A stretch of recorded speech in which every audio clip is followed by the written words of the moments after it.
আজ আমরা অষ্টম শ্রেণীর ছাত্রদের বলছি।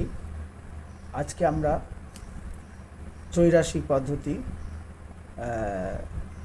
কোষে দেখি 10-এর 1 করব। কোষে দেখি 10-এর 1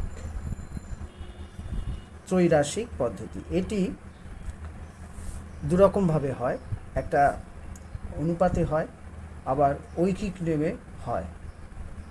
তো আজকে আমি তোমাদেরকে ঐকিক নেমে অঙ্কটি করে দেখাচ্ছি।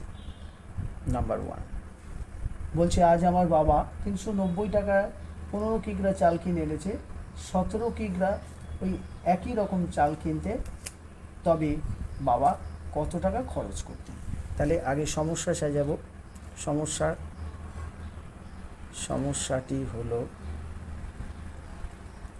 সমস্যাটি কি আগে লিখবো। আমার কি টাকা চেয়েছে, তাহলে কত টাকা খরচ করতে হবে। তাহলে আগে লিখব চালের পরিমাণ আর চালের দাম। তাহলে চালের পরিমাণ ও চালের দাম। 15 কিগ্রা চাল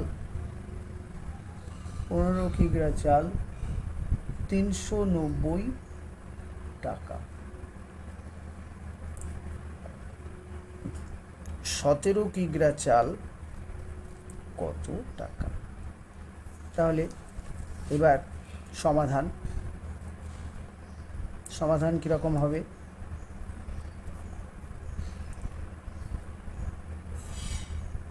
পনেরো কিগ্রা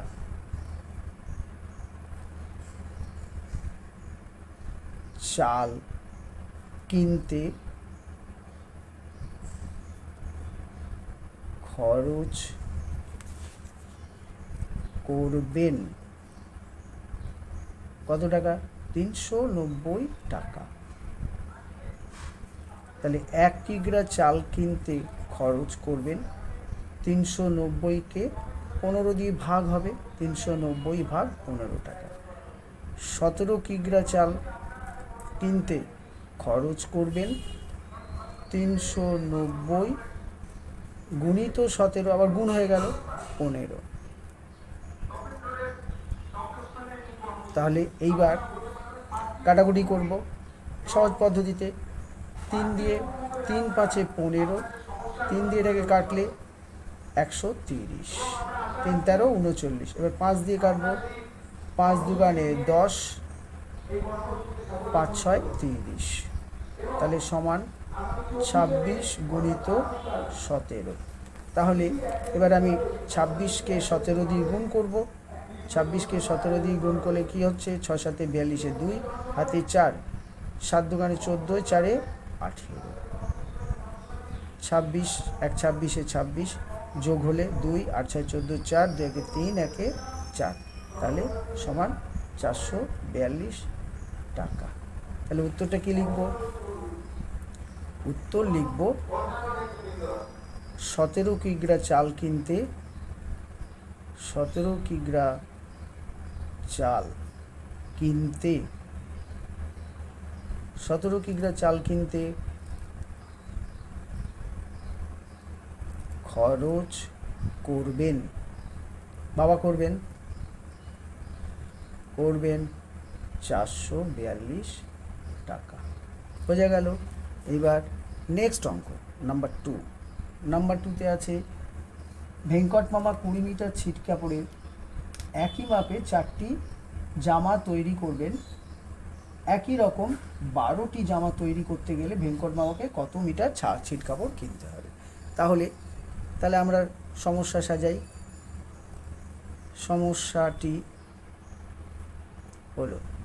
সমস্যাটা কীরকম, তাহলে আমাকে ছিট কাপড় কত কিনতে হবে, তাহলে ওটাকে আমি ডান দিকে রাখি। তাহলে জামার সংখ্যা, সমস্যা সাজাই, জামার সংখ্যা আর ছিট কাপড়ের পরিমাণ।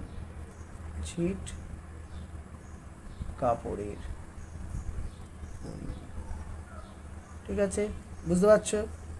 অনেক সহজ এই পদ্ধতিটা, বুঝতেও সুবিধা। তাহলে এবার কি হলো, জামার সংখ্যা কটা বলেছে? 4টি জামা। 4টি জামা, ছিট কাপড় কত? 20 মিটার। তাহলে 12টি জামা, 12টি জামা কত ছিট কাপড় লাগবে? এবার সমাধান, সমাধানটি কি হবে? সমাধান তাহলে 4টি জামা করতে কাপড় কিনতে হবে 20 মিটার। কিনতে হবে 20 মিটার। তাহলে একটি জামা করতে কাপড় কিনতে হবে 20-র 4, ভাগ হয়ে গেল।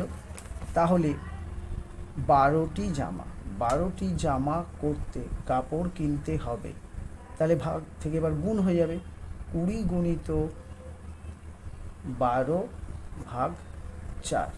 তাহলে এবার কাটাকুটি হবে, 3 4 12, থাকলো 20 গুণিত 3 সমান 60 মিটার। হয়ে গেল। তাহলে উত্তরটা কি দাঁড়াবে? উত্তর হবে 12টি জামা করতে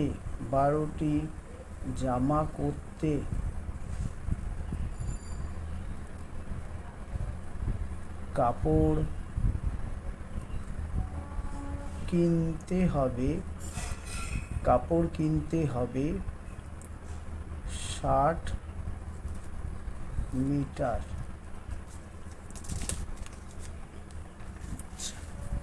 নেক্সট,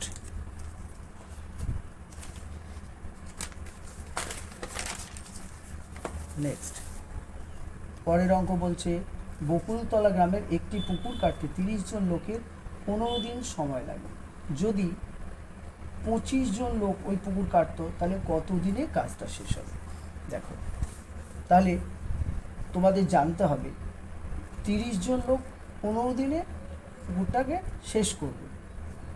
তাহলে লোক সংখ্যা বলছে 25 জন লোক, এবার তাহলে একজন লোক কতদিন করবে? নিশ্চয়ই বেশি দিন হবে। তাহলে এবার সমস্যাটা সাজাই।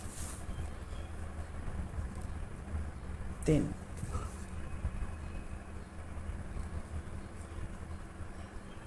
তাহলে লোক সংখ্যা আগে লিখব, সমস্যাটি হলো, সমস্যাটা কি? লোক সংখ্যা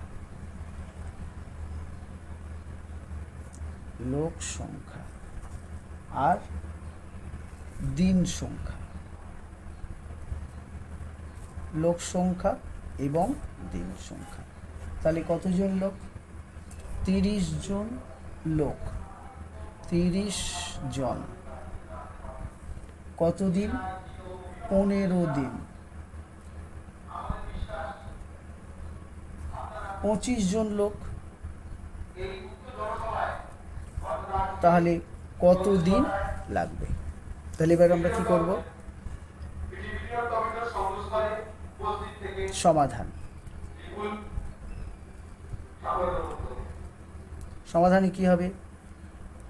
সাজাবো, 30 জন লোক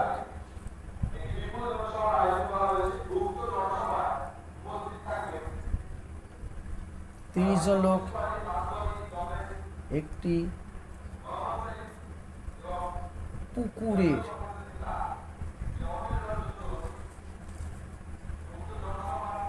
কাজ করে 15 দিনে।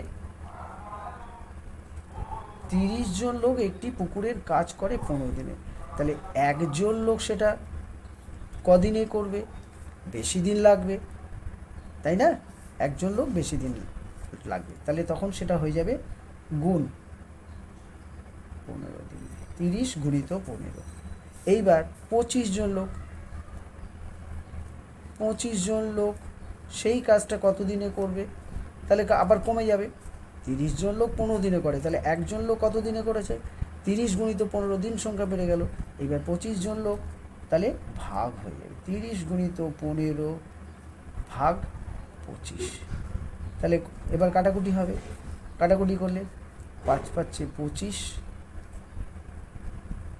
3 5 15, 5 6 30। তাহলে তারা থাকলো কত?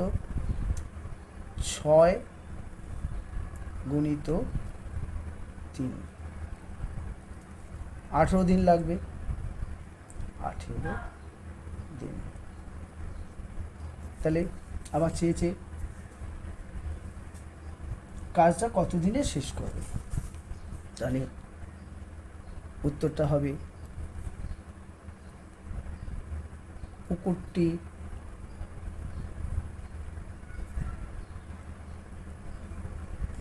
কাজ 25 জনে শেষ করবে